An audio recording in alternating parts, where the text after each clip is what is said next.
Hello guys, welcome back to my YouTube channel Standard Classes. So now we will be completing our first chapter in this video of business studies, which is business trade and commerce. बस last का एक topic बचा है और थोड़ी सी मैंने इस chapter में आपके साथ सेक्शन 1 विच इज हिस्ट्री भी इसके अंदर इस वीडियो में डिस्कस करी है. तो let's get started. So six topic and the last topic of this chapter is starting a business. अब अगर हमें एक बिजनेस को स्टार्ट करना है तो उसके लिए क्या क्या फैक्टर्स इंपॉर्टेंट है, क्या क्या चीजें इंपॉर्टेंट है.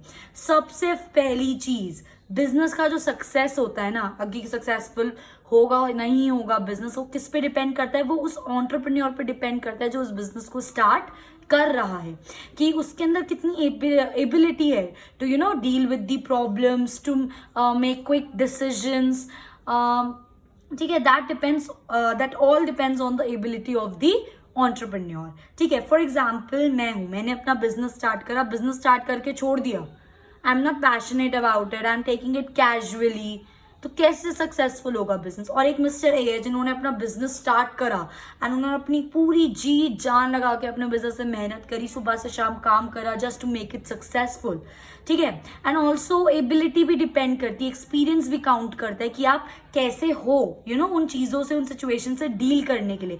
Because when you are starting your business, you are daily you are facing new situations, right? It is very important to have that ability. So success of a business depends largely on the ability of the entrepreneur. That's how he or she anticipates the problem and solve them. मतलब basically एक entrepreneur कैसे उस problem को analyze कर रहा है, कैसे उस problem से deal कर रहा है, कैसे उस problem को फटाफट से solve कर रहा है, कितना time ले रहा है solve करने में. तो ये सारी चीज़ें किसके अंदर आती हैं? ability of the entrepreneur में. जितनी better ability होगी entrepreneur की, जितना पैशनेट एंटरप्रेन्योर होगा अपने बिजनेस को लेके, उतना ज्यादा चांसेस होंगे उस बिजनेस का सक्सेस होने के. ठीक है, and that to remember, and that to in the minimum cost, कम कॉस्ट में. ये नहीं कि एक एंटरप्रेन्योर है, ठीक है भाई, एबिलिटी बहुत अच्छी है, सब कुछ बहुत अच्छा है, प्रॉब्लम अच्छा सॉल्व करता है, बट कॉस्ट का भी तो ध्यान रखना है ना हम लोगों को, इन दी मिनिमम कॉस्ट. ठीक है, फॉर एग्जाम्पल ले लो एक फैक्ट्री. ठीक है, अब एक फैक्ट्री में मैंने लैंड रेंट पे लिया है, मैंने अपनी फैक्ट्री सेटअप करी है. ठीक है, उसके अंदर मेरे को वर्कर्स हायर करने हैं, मुझे अपनी मशीनरी इंस्टॉल करनी है, मुझे पूरा प्लान बनाना है कि मेरे क्या ऑब्जेक्टिव्स हैं, कैसे मुझे आगे करना है, और जब मेरे गुड्स प्रोड्यूस हो जाएंगे उनको कंज्यूमर्स तक कैसे पहुंचाएं. तो कितना सारा काम होता है, और ये सारा जो मेन रिस्पॉन्सिबिलिटी होती है किसकी होती है? एंटरप्रेन्योर की होती है. और इन सारे काम में कितनी सारी कॉस्ट इन्वॉल्व होती है. अब ये एंटरप्रेन्योर पे डिपेंड करता है कि वो उन चीज़ों से कैसे डील करता है in best and efficient manner. Best and efficient manner का मतलब अच्छे से रिसोर्सेज यूटिलाइज करके एंड एन मिनिमम कॉस्ट. ठीक है, so this is a starting, मतलब स्टार्टिंग अ बिजनेस एंटरप्रेन्योर पर डिपेंड करता है. अब उसके बाद कुछ फैक्टर्स होते हैं, तीन करके उन फैक्टर्स को डिस्कस करते हैं कि अगर कोई अपना बिजनेस स्टार्ट कर रहा है तो उनको क्या क्या चीज़ों का ध्यान रखना चाहिए. First thing, selection of line of the business. Obviously बात है, if I want to start my business, I have to decide कि वो क्लॉथिंग बिजनेस होना चाहिए, वो टॉयज बिजनेस होना चाहिए, वो फूड बिजनेस होना चाहिए, वो ऑटोमोबाइल बिजनेस होना चाहिए. तो ये चीज़ मुझे सबसे पहले डिसाइड करनी है, लाइन, कि मुझे किस लाइन में अपना बिजनेस स्टार्ट करना है. मेरे बिजनेस का नेचर क्या होना चाहिए, मेरे बिजनेस का टाइप क्या होना चाहिए, मेरा जो बिजनेस है वो स्मॉल स्केल पे स्टार्ट होना चाहिए, लार्ज स्केल पे स्टार्ट होना चाहिए. So to decide nature and type of the business. ठीक है, लाइक क्लोथिंग हो गया, फूड हो गया, टॉय हो गया, एन नंबर ऑफ बिजनेस होते हैं. ठीक है, wants to get into business which will earn profit. Obviously बात है, I want to get into only that business which will give me profit. Otherwise मैं बिजनेस कर ही क्यों रही हूँ? मेरा मेन मोटिव तो प्रॉफिट मोटिव ही है ना. सोशल रिस्पॉन्सिबिलिटी भी है, ठीक है, अब हमने पढ़ लिया है तो मैं ये डिस्कस करूंगी. सोशल रिस्पॉन्सिबिलिटी, उससे पहले मेरे को प्रॉफिट अर्न करना है. अगर मुझे सिर्फ सोशल रिस्पॉन्सिबिलिटी करनी होती तो मैं एनजीओ ही खोल लेती अपना, है ना. तो दोनों चीजें हैं, तो मेरे को प्रॉफिट अर्न करना है, सीधी सी बात है, तभी मैं अपना बिजनेस खोल रही हूँ. ठीक है, decision depends upon the customers requirement, entrepreneur interest etcetera. So basically ये जो डिसीजन की बात मैं यहाँ पे लिखी है मैंने, इट इज लाइक कि जो मैं लाइन चूज करूंगी उस चीज का डिसीजन किस पे डिपेंड करता है. कि अगर फॉर एग्जाम्पल मुझे क्लॉथिंग बिजनेस, 2-3 ऑप्शन है मेरे पास, या तो मैं अपना क्लॉथिंग बिजनेस खोल लूँ, या तो मैं अपना टॉय बिजनेस खोल लूँ, या तो मैं अपना फूड बिजनेस खोल लूँ. तो अब ये जो डिसीजन है ना मेरा, ये डिपेंड करेगा कि भाई किस बिजनेस पे कितनी कंज्यूमर्स की डिमांड है. ऑब्वियसली बात है, मैं उसी बिजनेस में जाना चाहूंगी जिसमें कंज्यूमर्स की डिमांड ज्यादा होगी, है ना. जिस चीज में कंज्यूमर की डिमांड ज्यादा, सप्लाई ज्यादा, प्रॉफिट ज्यादा, सिंपल सी बात है. ठीक है, फॉर एग्जाम्पल क्लोथिंग में इंटरेस्ट ज्यादा है, डिमांड ज्यादा है कंज्यूमर्स की, ठीक है, तो हो सकता है मैं क्लोथिंग में चले जाऊं। सेकेंडली मेरे इंटरेस्ट पे भी डिपेंड करता है कि मे बी मुझे पर्सनली फूड ज्यादा पसंद है, ठीक है, तो मतलब कहीं ना कहीं वो कॉम्प्रोमाइज या सेटिंग कुछ बिठा कर जहाँ पे डिमांड भी सही हो और जिसमें मैं अपना इंटरेस्ट भी शो कर सकूं, क्योंकि अगर मैं कोई ऐसा बिजनेस करूँ जिसमें मेरा इंटरेस्ट नहीं है उसका कोई यूज नहीं होगा, मैं अच्छे से अपना 100% ही नहीं दे पाऊंगी ना उस चीज में, ठीक है। तो फर्स्ट चीज हम क्या सेलेक्ट करते हैं कि हमें कौन सी लाइन में जाना है, ठीक है। सेकंड हमें डिसाइड करना साइज ऑफ द फर्म, कि मतलब जो हम बिजनेस स्टार्ट कर रहे हैं अपना वो स्मॉल स्केल पर स्टार्ट करें या लार्ज स्केल पर स्टार्ट करें। अब वो भी चीजें काफी चीजों पर डिपेंड करती है कि आपके पास इनिशियल कैपिटल कितनी अवेलेबल है। अगर आपके पास ज्यादा कैपिटल अवेलेबल है तो you can start your business on a large scale, ठीक है। सिमिलरली नहीं है तो आप स्मॉल स्केल पर भी कर सकते हैं, ठीक है। लार्ज स्केल पे आप सिर्फ तब करो when you are confident about your business, क्योंकि एक बारी में इतना लॉस बेयर करना आसान बात नहीं है। और स्मॉल स्केल पे यूजुअली तब करते हैं जब आपके पास कैपिटल कम होती है, या फिर आप लोगों के पास आपको लगता है कि भाई मैं अगर फूड बिजनेस स्टार्ट करूँ तो बहुत ज्यादा कॉम्पिटिशन है, रिस्की सा रहेगा, तो एक बार छोटा सा पहले स्टार्ट करके देखता हूँ स्मॉल स्केल पे, अगर ग्रो करेगा तो आई विल एक्सपैंड, वो वाली चीज, समझ गए। नेक्स्ट आता है choice of form of ownership. ये चीज हम डिटेल में ना अभी चैप्टर 2 में पढ़ेंगे, ठीक है। अभी पर यहाँ पे थोड़ा सा बता देते हैं, हमें डिसाइड करना है कि जो हम बिजनेस खोल रहे हैं उसकी ओनरशिप क्या होनी चाहिए। ओनरशिप मतलब क्या वो सोल प्रोप्राइटर, अगर मेरा बिजनेस है और मैं उसको मैनेज करी तो मैं यहाँ की सोल प्रोप्राइटर हूँ, इस बिजनेस के जो प्रॉफिट है वो भी मेरे, इस बिजनेस के जो लॉस है वो भी मेरे, सही बात है ना, ठीक है। तो that is a sole proprietor, जो अकेले सब बंदा मैनेज कर रहा है, सारे रिसोर्सेज एक्यूमुलेट कर रहा है, खुद सारे काम कर रहा है, तो लॉस भी उसका ही अगर हो रहा है, प्रॉफिट भी उसको ही मिलेगा अगर हो रहा है, तो वो सोल प्रोपराइटर, सोल सिंगल, ठीक है। या फिर मैं एक जॉइंट स्टॉक कंपनी से स्टार्ट करूँ। जॉइंट स्टॉक कंपनी मतलब जिसमें काफी सारे आपके पार्ट वो होते हैं कंपनी में, यार काफी सारे शेयर होल्डर्स होते हैं आपके, मतलब अगर आपका प्रॉफिट है तो वो शेयर करना पड़ता है, या मैं पार्टनरशिप स्टार्ट करूं, तो ये सब चीजें हमारे पे डिपेंड करती है कि हमें कौन सा स्टार्ट करना है। इनको हम डिटेल में चैप्टर 2 में पढ़ेंगे, ठीक है। और ये सब चीजें किस पे डिपेंड करती है, लाइन ऑफ द बिजनेस की, कौन सी लाइन में जा रहे हो आप, ठीक है, कितनी कैपिटल है आपके पास, कितनी लाइबिलिटी है ओनर की, कितना आप अपना प्रॉफिट डिवाइड करना चाहते हो। अगर आप प्रॉफिट किसी को नहीं देना चाहते तो आप अपने अकेले सोल प्रोप्राइटर के बेस पे खोलो। अगर आप प्रॉफिट चलो 1 या 2 जनों में देना चाहते हो तो पार्टनरशिप में खोलो बिजनेस, ठीक है। तो वो चीज डिपेंड करती है इन सब फैक्टर्स पे। तो this is choice of form of ownership. अब जब हमने लाइन सेलेक्ट कर ली, हमने अपना स्केल सेलेक्ट कर लिया कि हमें छोटा खोलना है बड़ा खोलना है, और हमने अपना sole proprietor form of ownership भी सिलेक्ट कर लिया। नेक्स्ट जो मोस्ट इंपॉर्टेंट चीज है हमें अपने बिजनेस के लिए देखनी है, that is location of business enterprise, कि हम जो अपना बिजनेस खोल रहे हैं वो किस लोकेशन में खोल रहे हैं, क्योंकि प्लेस बहुत ज्यादा जरूरी है। अगर आप सपोज करो अपना बिजनेस एक आइसोलेटेड एरिया में खोल लेते हो, आसपास कुछ नहीं है, तो कितनी ज्यादा डिफिकल्टी आएगी आपको अपना रॉ मटेरियल मैनेज करने में, लोगों को वहां तक आने में, आपकी फैक्ट्री में काम करने में। तो ये सब चीजें भी बहुत ज्यादा इंपॉर्टेंट होती है। Place is very important for any business. Any mistake, अगर आपने गलत प्लेस चूज कर ली गलती से भी, any mistake can lead to high cost of production, COP is cost of production. Obviously बात है, अगर मैं दूर पहाड़ों में जाके अपनी फैक्ट्री खोल लूँ और मेरी सप्लाई फॉर एग्जाम्पल यहाँ पे दिल्ली में हो रही है, भाई आना जाना नहीं लगेगा, क्या ट्रांसपोर्टेशन की कॉस्ट वॉस्ट नहीं लगेगी, तो हर चीज में मेरी कॉस्ट क्या हो जाएगी, बढ़ जाएगी, ठीक है। नेक्स्ट इनकन्वीनियंस, ऑब्वियसली बात है इनकन्वीनियंस होगा, RMS रॉ मटेरियल, इनकन्वीनियंस होगा रॉ मटेरियल मिलने में, कितनी दिक्कत होगी पहाड़ों में, कहां से मैनेज करूँ रॉ मटेरियल, ठीक है। So one should keep in mind the auxiliaries to trade while deciding place. Auxiliaries to trade हम पढ़ चुके हैं, मतलब वो सारी एक्टिविटीज आप ध्यान में रखो, like transportation, warehousing, insurance, advertising, ये सब चीजें आप अपने ध्यान में रखो अपनी प्लेस चूज करते टाइम, क्योंकि अगर ये चीजें, क्योंकि देखो ये तो करनी पड़ेंगी जैसे तैसे, तभी तो अपना सामान कंज्यूमर्स तक पहुंचेगा, ठीक है, ये चीज करनी पड़ेगी।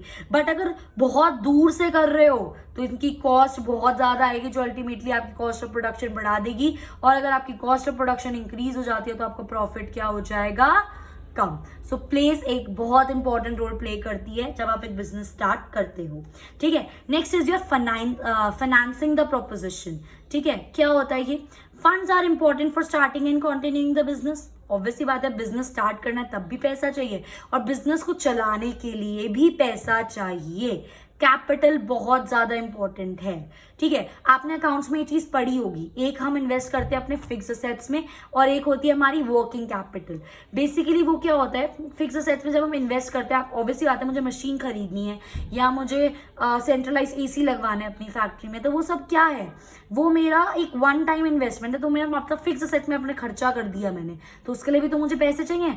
Secondly working capital day to day खर्चा, वर्कर्स को चाय पानी के लिए थोड़ा बहुत पैसा या फिर कोई भी छोटी मोटी चीजें, डे टू डे खर्चा जो हमें हमारा लगा रहता है, ठीक है, जिनको वन टाइम नहीं होता, लाइक इलेक्ट्रिसिटी बिल आपका एक महीने में आता रहता है, ठीक है, और फैसिलिटी अगर आप कुछ एक्स्ट्रा प्रोवाइड कर रहे हो अपने वर्कर्स को उसका खर्चा, ठीक है, एसी लगवा लिया वो तो फिक्स सेट हो गया, एसी की मेंटेनेंस आपकी वर्किंग कैपिटल में आ गई, वो खर्चा जो रेकरिंग होता है। तो इन दोनों खर्चों के लिए हमें क्या चाहिए, पैसा चाहिए।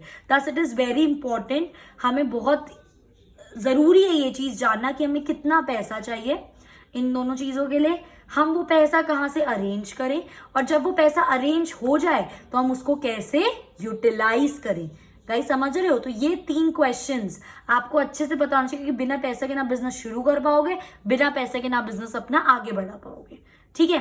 Next is your physical facility. Physical facility भाई बिल्डिंग, मशीनरी, इक्विपमेंट्स, कितना आपको चाहिए सब आपको अरेंज करना पड़ेगा। अगेन ये किस चीज पे डिपेंड करता है, आपके nature of type, size of business पे।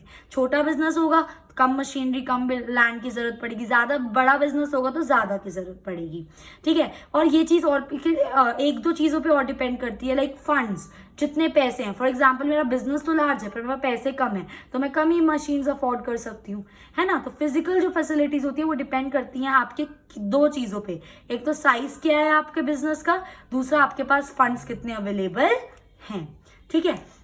नेक्स्ट थिंग आती है गाइस योर प्लान लेआउट, ठीक है। प्लान लेआउट में क्या करते हैं अब हम, वंस द फिजिकल फैसिलिटी हमने देख लिया कि भाई मेरे को सपोज मेरे फैक्ट्री में 10 मशीनरी चाहिए, मैंने ये चीज डिसाइड कर ली कि मुझे मेरी फैक्ट्री में 10 मशीन चाहिए। अब मैं प्लान कर रही हूँ कि मैं उनको अपनी फैक्ट्री में कहाँ कहाँ लगाऊंगी, उनको अरेंज किस तरीके से करूंगी, उसको बोलते हैं plan layout. Once the physical facility is done, then what is this, entrepreneur should decide the arrangement. This is entrepreneur should decide the arrangement कि वो क्या होना चाहिए, कहाँ पे मुझे कौन सी मशीन लगानी है, ठीक है। एक तरह से क्या बोलते हैं, डिजाइनिंग करना सामान की अपने बिजनेस में, ठीक है। Next is competent and committed workforce. Obviously बात है सब कुछ अरेंज कर दिया आपने, बिजनेस खोल लिया, साइज डिसाइड कर लिया, लोकेशन बहुत अच्छी डिसाइड कर ली, फंड्स आपके पास भर कर है, फिजिकल फैसिलिटी अच्छी है, फिजिकल फैसिलिटी को अच्छे से अरेंज भी कर दिया, काम कौन करेगा वहां पर, वर्कर्स। तो आपके पास एक बहुत कॉम्पिटेंट और एक स्किल्ड, ट्रेंड, कमिटेड वर्कफोर्स होनी बहुत ज्यादा इंपॉर्टेंट है, क्योंकि इतना जो खर्चा करा है, रॉ मटेरियल ला रहे हैं, उस रॉ मटेरियल का मतलब जितना भी खर्चा करा है अब उसका जो रिटर्न आएगा वो कब आएगा, जब आउटपुट प्रोड्यूस करके सेल करेंगे। तो मुझे ये चेक करना पड़ेगा कि मैं जितना इनपुट ला रही हूँ, इनपुट डाल रही हूँ, तो जो मेरे वर्कर्स है वो उस इनपुट को अच्छे से यूटिलाइज कर रहे हैं ना आउटपुट को प्रोड्यूस करने में, समझ रहे हो। So to utilise inputs efficiently and prepare a desired output, क्योंकि ये तो वर्कर्स के हाथ में है ना, हमने तो उनको इनपुट ला के दे दिया, अब उन पर डिपेंड करता है कि उस इनपुट को, उस रॉ मटेरियल को कैसे यूज करके जो डिजायर्ड आउटपुट है उसको प्रिपेयर कर पाते हैं, नहीं कर पाते, ठीक है। So they should be trained, motivated and they so that they can give their best performance. ये मैंने अभी पिछली वीडियो में भी आपके साथ चीज डिस्कस करी है। जितने ज्यादा हमारे वर्कफोर्स ट्रेंड होंगे, जितने ज्यादा हमारे वर्कफोर्स ट्रेंड होंगे और मोटिवेटेड होंगे, वो उतना ज्यादा बेस्ट परफॉर्म करेंगे। सब कुछ हो गया। नेक्स्ट आ जाओ tax planning, which is very very important. Usually लोग इस पर ध्यान नहीं देते हैं, बट टैक्स तो पे करना पड़ेगा, टैक्स प्लानिंग बहुत जरूरी है। यूजुअली लोग टैक्स प्लानिंग के खर्चे को अपने बजट में गिनते ही नहीं है, बट ये बहुत इंपॉर्टेंट है। Tax planning is very important these days as there are many laws regarding the same. Tax नहीं टाइम पर पे करोगे, इनकम टैक्स फाइल नहीं खुलवाओगे, जेल के अंदर मिलोगे अगले दिन, ठीक है। तो ये बहुत ज्यादा इंपॉर्टेंट चीज है, आप इन सब चीजों से नहीं बच सकते। और as a good citizen of India, ये आपका राइट, ये आपकी ड्यूटी है, राइट नहीं, ये आपकी ड्यूटी है टुवर्ड्स योर नेशन कि आप टैक्स पे करो गवर्नमेंट को ऑन टाइम, ठीक है। It is very important to check the tax burden and its impact. तो एक बिजनेस अगर हम खोल रहे हैं तो बहुत ज़्यादा हमारे लिए ज़रूरी है कि हम कैलकुलेट करें कि कितना टैक्स बनेगा, साल में कितना टैक्स देना पड़ेगा, चीज़ें मंगाएंगे उस पर कितना टैक्स देना पड़ेगा, चीज़ें सेल करेंगे तो जो लोगों से टैक्स मिलेगा उसको कैसे एडजस्ट करेंगे। तो ये सब चीज़ें बिल्कुल कैलकुलेट करनी पड़ेगी और फिर उसका इम्पैक्ट देखना पड़ेगा, बिजनेस पे पॉजिटिव इम्पैक्ट आ रहा है या नेगेटिव इम्पैक्ट आ रहा है। पॉजिटिव आ रहा है तो अच्छी बात है, नेगेटिव आ रहा है तो कुछ चीजें वर्कआउट करनी पड़ेगी, चीजों को मैनेज करना पड़ेगा। तो जब आप ये सब कर दोगे, फाइनली अब आपके पास नेक्स्ट स्टेप क्या आएगा, टू लॉन्च योर एंटरप्राइज। अब टाइम आ गया है, हमने सारी तैयारी कर ली, तो अपने अब एंटरप्राइज को हम लॉन्च करेंगे। So when all the above is done, finally enterprise will be launched. अब इसका मतलब क्या है, इसका मतलब है अपने रिसोर्सेज सारे इकट्ठे जो कर रखे थे, अच्छे से प्लेस व्लेस सब कुछ हो गया, अपने रॉ मटेरियल को ले आए हो, अपनी सारी लीगल फॉर्मेलिटीज आप फुल कर चुके हो अब, ठीक है। आपने प्रोडक्शन स्टार्ट कर दी अपनी फैक्ट्री में, और आप वो प्रोडक्शन किस लिए कर रहे हो, फर्दर सेल करने के लिए। तो ये सारे फैक्टर्स का आपको ध्यान रखना पड़ेगा when you will start your business, ठीक है। सो गाइज, ऑफिशियली चैप्टर यहाँ पे खत्म हो चुका है। थोड़ी सी एक्स्ट्रा नॉलेज ये है, उसके अलावा हिस्ट्री सेक्शन 1 जो मैंने आपको बोला था फर्स्ट वीडियो में बिजनेस की, हम ये डिस्कस करेंगे, ठीक है। सो सबसे पहले थोड़ी सी एक्स्ट्रा नॉलेज ले लेते हैं, that is methods of dealing with risk. अब देखो, रिस्क तो है, बता दिया, रिस्क के बारे में बहुत पढ़ चुके क्या होता है। अब इस रिस्क को डील कैसे करें, इससे अवॉइड तो नहीं कर सकते, इसको कम कर सकते हैं, कैसे करें। So do not enter into risky transaction. अगर आपको कोई चीज डाइसी लग रही है यार, उस ट्रांजैक्शन में मत जाओ ना, रिस्क क्यों ले रहे हो ज्यादा, ऑलरेडी इतना रिस्क है तो और रिस्की ट्रांजैक्शन में जाके और रिस्क बढ़ा रहे हो अपना। ऑलरेडी प्रिवेंटिव मेजर्स लो, प्रिपेयर्ड रहो कि फ्यूचर में बाई चांस ऐसा कुछ हो गया तो हम इस चीज से कैसे डील करेंगे। हमेशा इंश्योरेंस पॉलिसी लो, हमेशा अपनी इंश्योरेंस पॉलिसीज को रिन्यू कराओ। बाय चांस कोई बड़ा लॉस हो गया due to some natural cause या कुछ भी, तो आपको एटलीस्ट कॉम्पनसेशन तो मिल जाएगा। क्रिएट प्रोविजंस, इसका मतलब क्या होता है, आपने एक चीज अकाउंट से पढ़ी होगी, bad debts, doubtful debt provisions, ऐसा पढ़ा होगा आपने कुछ। सो बेसिकली ये क्या होता है प्रोविजंस, ये एक एग्जांपल देती हूँ मैं आपको कि मैं अज्यूम करके चल रही हूँ कि मेरे बिजनेस में फॉर एग्जाम्पल कि कल को बहुत कुछ दिक्कत होने वाली है, तो मैं उसके लिए ना अभी से कुछ कुछ पैसे सेव करने लग जाऊंगी। एक और एग्जांपल देती हूँ, चलो अकाउंट्स की भाषा में अगर मैं बोलूँ आपको, ठीक है।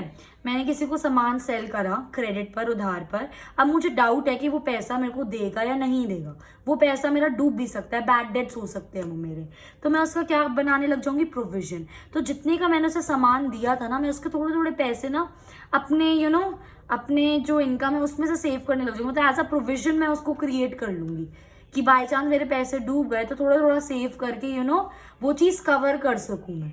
समझ रहे हो, वैसे हुआ तो अल्टीमेटली लॉस ही। मैं आपकी बात समझ गई, आप क्या सोच रहे होगे इस टाइम पे कि पैसे तो डूब गए ना, अपने पास से क्रिएट करने में फायदा क्या होगा, लॉस ही तो हुआ। बट फायदा ये हुआ कि बिल्कुल ही डूबने से बेटर आप एक एंट्री अपनी बुक में दिखा सकते हो कि मैंने प्रोविजन क्रिएट करा था। फॉर एग्जाम्पल 10,000 का सामान था, 10,000 में से मैंने पर्टिकुलरली इस चीज के लिए मैंने ये प्रोविजन क्रिएट करा था, इससे मैंने सेविंग्स करी और 8,000 रुपये मैं इसमें कर चुकी हूँ। तो मैं वो 10,000 इसके 8,000 से कवर कर सकती हूँ, तो लॉस कितने का हुआ, सिर्फ 2,000 का। तो ये फायदा होता है।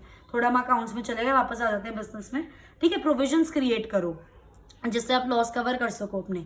Share losses with other people, अकेले मत 30 मार कहाँ बनो कि भाई हमारा ही सारा प्रॉफिट होगा। भाई ये भी सोचो, लॉस हुआ तो तुम्हारा ही सारा लॉस होगा, तो इससे बेटर है थोड़ा सा लोग, 1-2 लोगों के साथ शेयर कर लो, कोई बात नहीं, प्रॉफिट शेयर कर लोगे, क्या प्रॉब्लम हो जाएगी, थोड़ा थोड़ा प्रॉफिट शेयर कर लेते हैं, एक ये थोड़ा सी बात है। और अगर लॉस हो गया तो लॉस भी तो शेयर होगा ना, अकेले नहीं बेयर करना पड़ेगा। तो ये सारे तरीके हैं जिससे आप अपने रिस्क को डील कर सकते हो, ठीक है। अब आ जाते हैं हम इसकी हिस्ट्री पर, ठीक है। हिस्ट्री में फटाफट से पढ़ लेते हैं।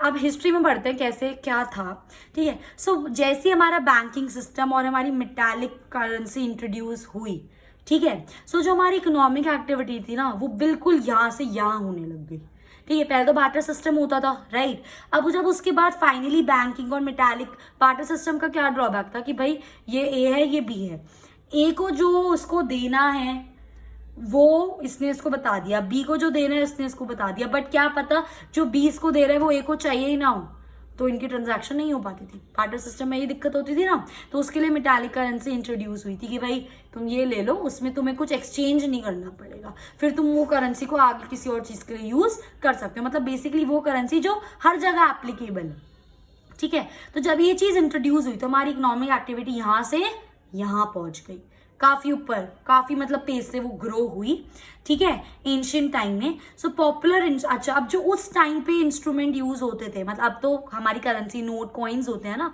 अब उस टाइम पे जो चीज यूज होती थी as a instrument, as a money, क्या था? It was hundi and chitti, it was hundi and chitti, ठीक है। हुंडी हमारी 6 टाइप की होती है, 1 2 3 4 5 6, 3 करके हम इनको डिस्कस करते हैं।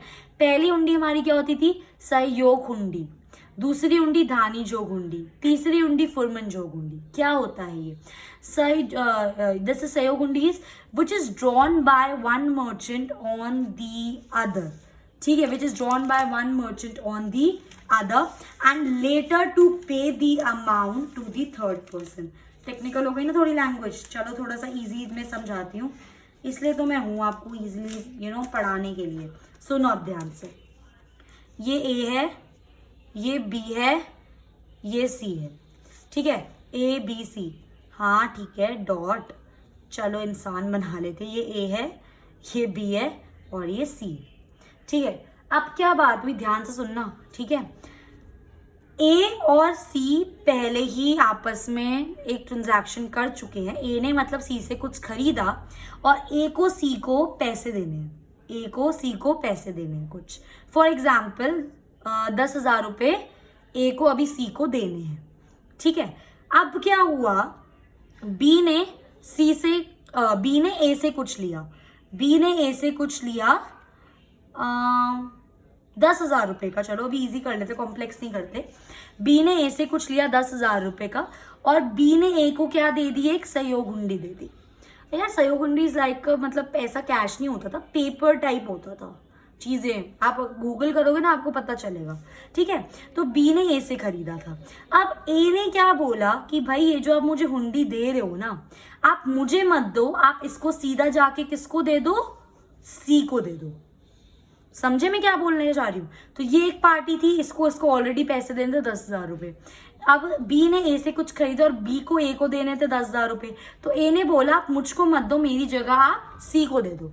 तो इस वजह से बी के अकाउंट्स भी क्लियर हो गए, बी को जो पैसे देने थे पहुंच गए और ए को जो सी को देने थे वो भी पहुंच गए। तो सहयोग हुंडी आप फिर से पढ़ो, विच is drawn by one merchant, मतलब एक ने ड्रॉ करी ऑन दी अदर। बी देना चाहता था किसको? ए को, बट लेटर मतलब जो बाद वाला बंदा था, ए ने बोला कि आप इसको किसको दे दो? सी को, टू दी थर्ड पर्सन। समझ गए? इसका मतलब होता है सहयोग हुंडी, ठीक है। नेक्स्ट होता है आपकी dhani jog hundi, basically simply payable to the holder. A को बी को देनी थी, सिंपली ए ने कुछ बी से सामान खरीदा और ए को देनी थी बी को, सिंपली उसने एक धानी जोग हुंडी उसको दे दी, ठीक है। अब वो बी पे डिपेंड करता है कि वो उस पर खुद का नाम लिख के उसको खुद के लिए यूज करे, वो चाहे तो उस हुंडी पे किसी और का नाम लिख के वो किसी और के लिए भी यूज करा जाता है। कॉन्सेप्ट क्या होता है, जो हुंडी होती है ना, उस पर जिसका नाम होगा ना, वो जो अमाउंट या वो जितने की भी वो चीज़ होगी वो उस बंदे की होगी, तो यहाँ पर वो ब्लैंक सी जाती है। अब बी के ऊपर डिपेंड करते हैं, वो अपना नाम लिख ले, किसी और का नाम लिख ले, ठीक है। नेक्स्ट होती है फर्मन जोग हुंडी। It is like a cheque, simply cheque की तरह होती है। अगर ए को बी को देना था चेक, तो ए बी को हुंडी देगा जिसपे बी का नाम ऑलरेडी लिखा होगा, इसमें नाम नहीं लिखा था, सिंपली हमने पे कर दिया था, उसकी मर्जी है, वो अपना नाम लिखे किसी और को दे दे, उसकी मर्जी है वो। इसके अंदर ए बी को दे रहा है, बी का नाम लिख के, तो वो बी के पास ही जाएगा और किसी के पास नहीं जा सकता, ठीक है। दर्शानी हुंडी क्या होता है? It is like a demanded, मतलब लाइक फॉर एग्जाम्पल ए ने बी को एक दर्शानी हुंडी दे दी, ठीक है, ए ने बी को दे दी। अब ए ने ना उसको मतलब पैसे नहीं दिए, ए ने बेसिकली उसको एक प्रॉमिसरी नोट दे दिया, एक प्रॉमिसरी लीगल नोट दे दिया कि मैं भाई तुम्हें तुम्हारे 20 दिन में पैसे दे दूंगा, ठीक है। तो बी ने बोला ठीक है मैं भी ये दर्शानी हुंडी रख लेता हूँ, 20 दिन बाद तुम्हें मुझे मेरे पैसे आके दे देना, 20 से 21वां दिन भी नहीं होना चाहिए, समझ? एक प्रॉमिसरी नोट की तरह हो गया। Payment to be done in a fix period of time. जोखिम हुंडी क्या होती है? वो हुंडी होती है जिसके अंदर basically the drawer promise to pay the amount. ए बोल रहा है कि मैं तुम्हें दे दूंगा, बट सिर्फ तब दूंगा जब तुम सर्टेन कंडीशंस को फुलफिल करोगे। और लास्ट होती है हमारी नामजोग हुंडी। बेसिकली ये वो हुंडी होती है जैसे ए ने बी को दे दी, ठीक है। अब बी उसको आगे किसी और को नहीं दे सकता, वो उसको आगे किसी और को एंडोर्स नहीं कर सकता। इसमें तो क्या हुआ था, बी को ए को देना था, पर ए ने बोला कि भाई तुम सी को ही दे दो, ठीक है। बट यहाँ पे वो आगे एंडोर्स नहीं हो सकती। It will be paid only to the person whose name is mentioned on it. समझ आ गई मेरी बात, ठीक है। Okay, so this was all about types of hundi. Next पर आ जाओ। अब जैसे हमारा सिस्टम बढ़ रहा था, हमारी इकोनॉमिक एक्टिविटी बढ़ रही थी, इस तरह हमारा राइज ऑफ इंटरमीडिएरीज भी बढ़ रहा था। As the trade developed, requirement of intermediaries also develop. Intermediaries like hmm, agents, brokers, बीच के जो लोग मतलब डीलिंग्स करवाते हैं, ठीक है। और ये एट द सेम टाइम जो इंटरमीडिएरीज थे, ये मैन्युफैक्चर को समटाइम्स फाइनेंशियल सपोर्ट भी ऑफर करते थे। ये भी चीज बढ़ रही थी। अब ये सब बढ़ रहा है इकोनॉमिक एक्टिविटी पे, तो ट्रांसपोर्ट भी तो हमारा बेटर होना चाहिए, ठीक है। So for smooth movement of goods many roadways, many waterways were discovered. ये सारी अभी एंशिएंट टाइम की बात हो रही है गाइस, ठीक है। Many of roadways and waterways were discovered. और ये क्यों हुआ था? ताकि हमारा जो एक्सचेंज ऑफ गुड्स हो रहा है वो जल्दी जल्दी हो, स्पीडी हो, और उनको नुकसान ना हो ज्यादा। कभी कभार हो जाता है एक जगह से दूसरे का सामान ले जाने में दिक्कत हो जाती है या सामान खराब हो जाता है, तो ये सब चीजें इसलिए डिस्कवर करी जाती है कि जल्दी हो वो चीजें और नुकसान ना हो। यहाँ पे मैंने 2 आपके लिए की पॉइंट्स लिखे हैं गाइस, 2 की पॉइंट्स हैं यहाँ पे, ध्यान से देखना। ये मतलब फिलअप या किसी चीज में पूछे जा सकते हैं। Global trade through C root, global trade मतलब trade all over the world, और जो सी के थ्रू आपका trade all over the world करा जाता है उसको क्या बोलते हैं? हमारी टाइम ट्रेड, ठीक है। Similarly Pulicat on Coromandel coast was the major port in 17th century. 17th century में जो आपका मेजर पोर्ट था, पोर्ट मतलब जहां से मेजर डिलीवरी होती थी गुड्स की, वो कौन सा था? पुलिकैट। और ये कहां पर था? आपका कोरोमंडल कोस्ट में, ठीक है। नेक्स्ट इज योर कि हमारा इंडिया की हालत क्या थी हिस्ट्री में, ट्रेड को और कॉमर्स को लेके हमारी इंडिया की हालत क्या थी। पहली बात तो जो इंडिया हमारा था ना भाई, एंशिएंट टाइम में सोने की चिड़िया था, सच बता रही हूँ। It had very strong wealth and was known as Swarna Bhumi बोला जाता था। ऐसे हमारे थोड़े राजा महाराजा इतने भारी भारी गहने पहनते थे, इतना ज्यादा खजाना होता था, सोने की मूर्तियां होती थी भाई, सोने की चिड़िया थी हमारी इंडिया, इसलिए इसको क्या बोला जाता था? स्वर्ण भूमि। जैसे हमारे इंडिया में यूरोपियन से लेकर ईस्ट इंडिया कंपनी, अंग्रेज आ गए, उन्होंने हमारी इकोनॉमी को इतना ज्यादा एक्सप्लॉइट करा, इतना ज्यादा। Indian economy was badly plundered. Plundered का मतलब क्या होता है? Badly exploited. सारा हमारा खजाना, सारे हमारी वेल्थ, सारी हमारी अच्छी चीजें वो अपने देश में ले जाना चाहते थे, ठीक है। और ये एक्चुअली हुआ भी। अंग्रेजों ने कितने साल राज किया था हमारे ऊपर? 200 साल, कम नहीं होते 200 साल। और उससे पहले यूरोपियंस ने। मजाक चल रहा है यहाँ पर? कितना सही है इकोनॉमी। तो बहुत ज्यादा एक्सप्लॉइट हो चुके थे, बुरी तरीके से ऑलमोस्ट खत्म हो चुके थे। फिर फाइनली हमारे फ्रीडम फाइटर्स से लड़ लड़कर 1947 में हमें क्या दिलाई? आजादी दिलाई। आजादी मिल गई तो ना अब गवर्नमेंट बड़ी, सिस्टम बड़ा, भाई देश को अब आगे ग्रो करना है, कुछ तो कराना ही है, देश को चलाना है। तो 1952 में हमारे फर्स्ट 5 ईयर प्लान लॉन्च हुआ। 5 ईयर प्लान तो पता होंगे, हर 5 साल के प्लान्स के मेन एम्स होते हैं। तो पहला जो 5 ईयर प्लान लॉन्च हुआ वो कब लॉन्च हुआ? 1952 में। फाइनली 1991 में क्या आ गई? एलपीजी। एलपीजी क्या होता है? गैस नहीं है ये। लिबरलाइजेशन, प्राइवेटाइजेशन, ग्लोबलाइजेशन, एलपीजी आ गई हम लोगों की, ठीक है। एलपीजी एक ऐसा मोड़ था इंडियन इकोनॉमी के लिए जिसमें बहुत ज्यादा चेंजेस आए, रेवोल्यूशन आ गया एक तरीके से, एलपीजी आ गई 1991 में, ठीक है। तो ट्रेड और कॉमर्स के लिए तो बहुत अच्छा हुआ था। और आज के टाइम में इंडिया काफी अच्छी पॉलिसीज क्रिएट कर रहा है, like make in India, skill India etcetera, develop कर रहा है हमारे ट्रेड एंड कॉमर्स को। तो ये थी हमारी हालत एंशिएंट टाइम से लेकर अब तक इंडियन इकोनॉमी की, ठीक है गाइस। लास्ट थिंग, जब हमारी एंशिएंट टाइम में क्या था, जब हमारी इकोनॉमी बढ़ रही थी, सब कुछ हो रहा था, जो हमारी ट्रेडिंग कम्युनिटीज थी ना वो भी बहुत स्ट्रांग हो रही थी, ठीक है। ट्रेडिंग कम्युनिटीज मतलब ट्रांसफर गुड्स, और जो लोग ट्रांसफर करते थे, buying and selling of goods and services, जो हमारी ट्रेडिंग कम्युनिटी थी वो स्ट्रांग हो रही थी, क्योंकि हमारी कमर्शियल एक्टिविटीज बढ़ रही थी। ट्रेडिंग कम्युनिटीज के अंदर 3 चीजें हैं, मर्चेंट के कॉर्पोरेशन हुए, मेजर ट्रेड सेंटर्स बने, और major export and import. Merchant corporation मतलब वो लोग होते हैं, मर्चेंट ये बेसिकली वो लोग होते हैं जो ट्रांसफर करते हैं, जो कैरी करते हैं गुड्स एक जगह से दूसरी जगह पे, डिलीवरी वगैरह। तो इन लोगों ने ना अपनी कॉर्पोरेशन बना ली, होता है ना, इन लोगों ने अपनी कॉर्पोरेशन बना ली। क्यों बनाई? ताकि कोई इनको एक्सप्लॉइट ना कर सके, मतलब यूनिटी में आए ये लोग। So they made the corporation to safeguard their interest, अपने खुद के इंटरेस्ट को प्रोटेक्ट करने के लिए, ठीक है। उन्होंने अपने आप को लीगली फॉर्मली ऑर्गेनाइज करा ताकि वो फैसिलिटीज प्रोवाइड कर सके और कोई उनको फायदा या कोई उनको एक्सप्लॉइट ना कर सके। इसी टाइम पे हमारे मेजर ट्रेड सेंटर्स बने। मेजर ट्रेड सेंटर्स मतलब वो जगह जहाँ पे मैक्सिमम ट्रेड होता था क्या थे उस टाइम पे, एंशियंट टाइम में पाटलिपुत्रा, पेशवर, सूरत, मथुरा एटसेट्रा, ये सारे हमारे मेजर ट्रेड सेंटर्स बन गए। और फिर हमारा मेजर एक्सपोर्ट इम्पोर्ट होना स्टार्ट हुआ। क्या था एक्सपोर्ट में? सबसे ज़्यादा एक्सपोर्ट क्या होता था? Sugar, oil, wheat, cotton etcetera. Import क्या होता था? Lead, wine, gold, horses etcetera. So guys, this was all about chapter 1 of business, trade and commerce. I hope you like my video. If you like my video, please do like, share and subscribe. Thanks for watching.